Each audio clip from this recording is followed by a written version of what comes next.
A Jornada pela Vida do Gresg apresenta o podcast Triunfo Pessoal, com Guaraci Silveira, baseado no livro Triunfo Pessoal, psicografado por Divaldo Franco, pelo espírito Joana de Ângeles.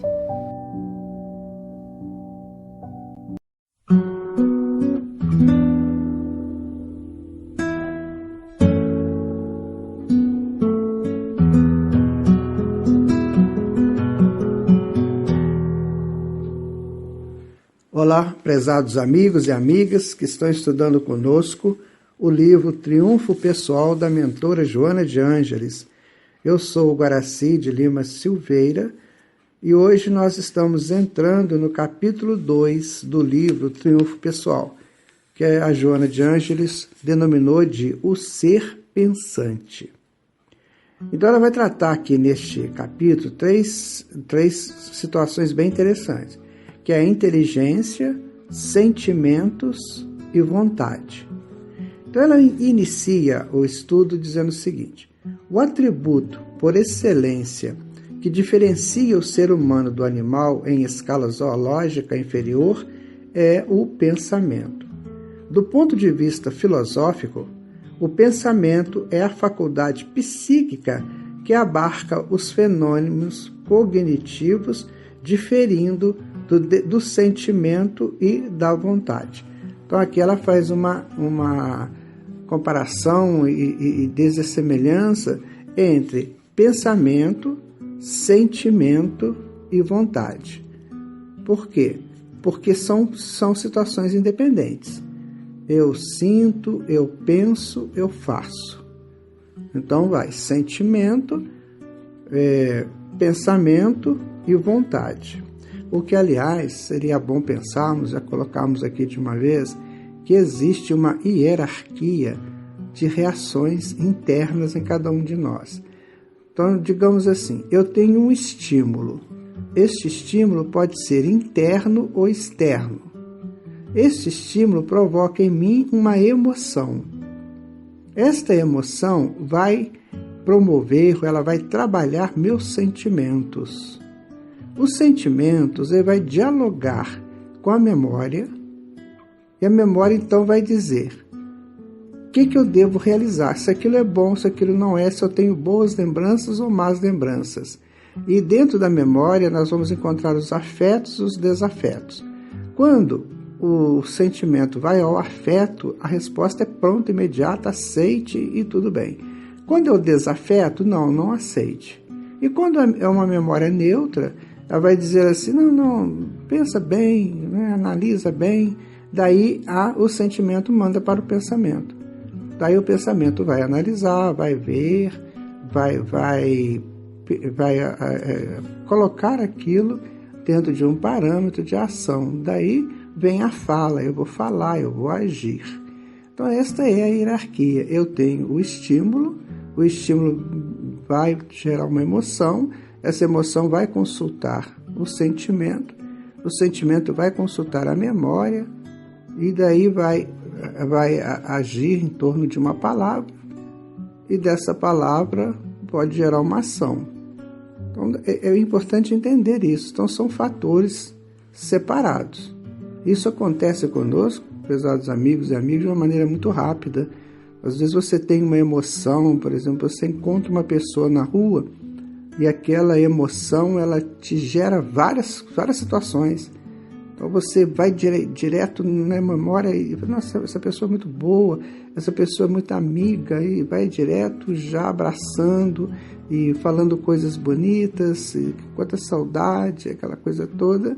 E então você vai falar, o pensamento vai te direcionar, a fala vai te direcionar a uma ação. Isso tanto no lado positivo, quanto também no lado negativo.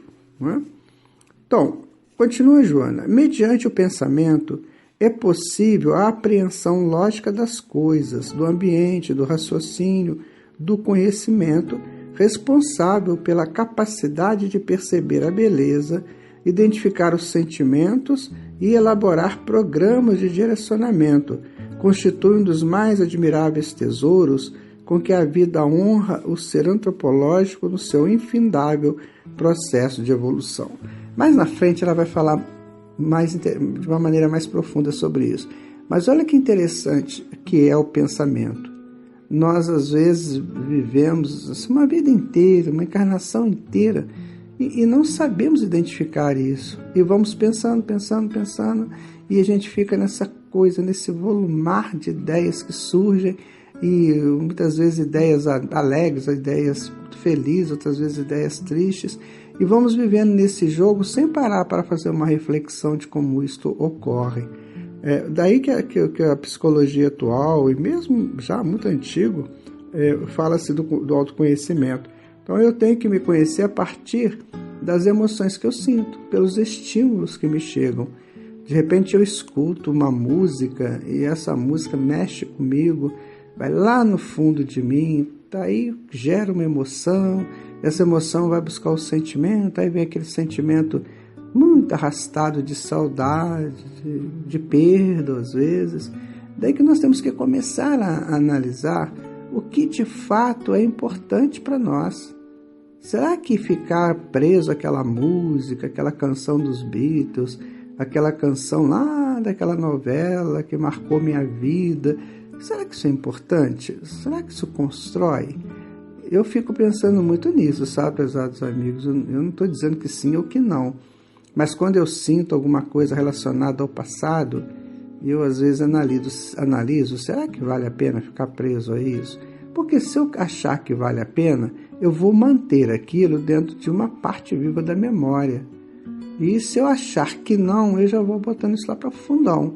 Então, quando vem aquela música, eu falo, não vale a pena, foi um momento que eu vivi, mas já passou, só me trouxe decepções, me trouxe tristezas, e não vale a pena mais. Por exemplo, se eu tenho uma lembrança de uma coisa da infância, e aquilo gera para mim um sentimento triste, quando eu era menino ou quando eu era menina, e naquele dia aconteceu isso não vai voltar. Então, para que eu vou ficar preso a isso? Então, o pensamento é que vai definir. Não, eu não quero mais. O pensamento, ele é autônomo, ele é soberano. Ele fala, não quero mais. E quando ele fala, eu não quero mais, a memória obedece. Então, vamos guardar isso bem guardadinho. Fica aí. Não vai perder nunca, mas fica aí guardadinho. Quem sabe, né? Um dia lá, por uma questão qualquer, você vai precisar disso, mas por hora não é tão importante. É mais ou menos isso que nós temos que analisar em termos de pensamento, porque o pensamento é que vai conduzir. Entendeu? Ele é o ponto de referência. Você tem o estímulo, a emoção, o sentimento. Depois do pensamento você tem a palavra e a ação. Então o pensamento está como que mediando o que você vai dizer, o que você vai fazer. Continua, Joana. Na Terra, somente o ser humano é possuidor dessa extraordinária peculiaridade que lhe permite identificar-se no ambiente em que se situa, compreender a magnitude do universo e descobrir os mecanismos que podem auxiliar a crescer, bem como as formas de resolver os desafios que enfrenta a cada momento. Nós estávamos dizendo sobre isso. Agora, ela coloca aqui algo que vai justificar por que eu disse sobre saudades. Ela coloca aqui, olha, que vai compreender a magnitude do universo e descobrir os mecanismos que o podem auxiliar a crescer.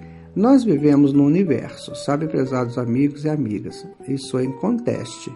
Esse universo está sempre fora de nós, à medida que nós desejarmos que esteja. No momento em que eu quero conhecer o universo, no momento em que eu penso no que seja essa grandeza toda do universo, então eu começo a pensar diferente. A partir de estudos, a partir de conversas, de encontros, de palestras, eu vou então abrindo o meu íntimo para uma proposta nova. Vamos dar um exemplo aqui. A humanidade viveu muito em função da beleza da Lua. Então a Lua é muito bonita, ela tem suas fases, ela conta cada fase, um caso, tem o crescente, tem o minguante, tem a nova, tem a cheia, e ela sempre nos encantou nessas fases. Às vezes, quando ela tá minguante, a gente sente assim, que pena que está acabando aquela beleza da lua cheia, mas a lua sempre foi essa parceira, porém, uma parceira que nós não entendíamos, a não ser a beleza dela mesma, a luz prateada, enfim. Chega um momento em que a ciência começa a estudar a Lua. O que é a Lua? A Lua desloca da Terra na formação do planeta e vai ficar uma distância tal que vai promover na Terra ajustes da gravidade, ajustes da rotação da Terra, ajustes de várias coisas. Então ela exerce uma função muito interessante. Então você começa a abrir o seu mundo interior para outras coisas do universo. Então a Lua que ficava lá longe, lá distante, agora já passa a fazer parte. Não, ela é importante nas questões das marés, nas questões até da própria vegetação da Terra, que é um assunto bem interessante que precisa ser estudado. No momento em que eu estudo a Lua nas suas propriedades, a sua razão do existir, porque nada existe por acaso, daí eu começo a perceber que tem algo muito maior que estava só no campo da beleza externa. Eu tenho um conhecido meu que ele tem um livro sobre a Lua, ele estuda a Lua a vida inteira. É interessante, o livro dele é extraordinário, que vai contando as necessidades ali da existência da Lua. Daí que nós vamos, então, aos poucos expandindo, vamos tirando aquela ideia de que só tem vida na Terra, de que os outros mundos são insípidos, são áridos, enfim, essas coisas que a gente lê por aí. Isso tudo vai acabando para que a gente possa entender que os mundos espirituais de cada planeta se interrelacionam, se interligam, e de modo que o sistema passa a ser uma grande praça, já que a galáxia é uma cidade. Então, o sistema solar passa a ser uma grande praça, um grande edifício, como diz André Luiz, onde as coisas se interagem. Então, o plano espiritual da Terra entra em contato com o plano espiritual de Marte e de Vênus, e daí os outros vão entrando em contato também com os outros, Marte com Júpiter, Vênus com Mercúrio, e assim vai, as coisas vão começando a crescer dentro de nós. E isso nós vamos fazer pensando, analisando, buscando, querendo entender, certo? Então ela vai colocar assim, ó, as experiências que foram submetidos no curso largo da evolução fizeram que brotasse dos refolhos mais íntimos e profundos do Self os intrincados recursos que lhe permitem decodificar os símbolos e imagens que se lhe assomam, comparando-os com o mundo exterior e que lhe proporcionando instrumentos próprios para equacionar os enigmas que se lhe apresentam, abre espaços para a lógica, o entendimento da ciência, da arte, da religião, para a compreensão e realização existencial da vida. É muito claro. Veja como quando você começa a direcionar teu pensamento, quando você começa a tomar conta do seu pensamento, quanta coisa você pode fazer. Porque muitas vezes nós vamos pelo pensamento do outro. O outro chega para nós, fala uma coisa, aí a gente fala assim, então tá, você está pensando certo, mas eu não paro para analisar, será que é isso mesmo? É importante sempre considerar que nós somos singularidades com Deus. Não há ninguém igual, ninguém pode ir pela cabeça do outro. Eu posso ouvir, eu posso analisar, você faz a sua proposta, eu vou analisar, para ver como é que eu sinto isso. Agora você fala, eu faço. Daí que nós temos aí uma sociedade meio complicada do jeito que está. Porque alguém pega com todo respeito, é isso que eu vou dizer, mas alguém pega uma guitarra, sai pulando no palco, quebrando guitarra, gritando, eu vou achar aquilo maravilhoso. Porque eu não paro para analisar uma ação dessas. Alguém veste alguma mulher bonita aí, veste uma roupa bem curtinha e vai dançar na televisão, eu fico pasmo naquilo, fico achando aquela coisa mais maravilhosa do mundo, sendo que nada mais é do que um corpo animal em movimento. Eu não penso nisso e me envolvo emocionalmente com aquilo, e daí eu posso cometer vários equívocos. De forma que o pensamento é uma mola, ela é como se fosse um fiel da balança. Olha, isso é bom, mas isso não me pertence. Como diz Paulo de Tarso, isso me é lícito, mas não me convém. Então é com um pensamento firme. É quando eu olho para frente e digo, não dá. Ou então eu falo assim, eu preciso disso. Eu gosto muito de ver, outro dia eu estive numa universidade lá no Rio de Janeiro, lá na PUC, e é um lugar muito bonito, muito amplo, muito verde, muitas árvores. E eu vi lá muitos estudantes, nossa, quantidade imensa de meninos e meninas buscando conhecimento, e eles conversando e sabe, se inteirando ali dos assuntos. Fiquei pensando, que coisa bonita, que coisa interessante. Eles estão direcionando o pensamento deles para uma construção lógica, para que o pensamento deles atinja o nível da lógica. Isso é importante. É o que precisamos fazer também. Trabalhar para que os nossos pensamentos atinjam o nível da lógica. Olha, eu vou ficando por aqui. Eu agradeço a sua atenção, pedindo a Jesus que ampare você, que você comece a analisar profundamente essa questão do pensamento. Muita paz. Fique com Jesus.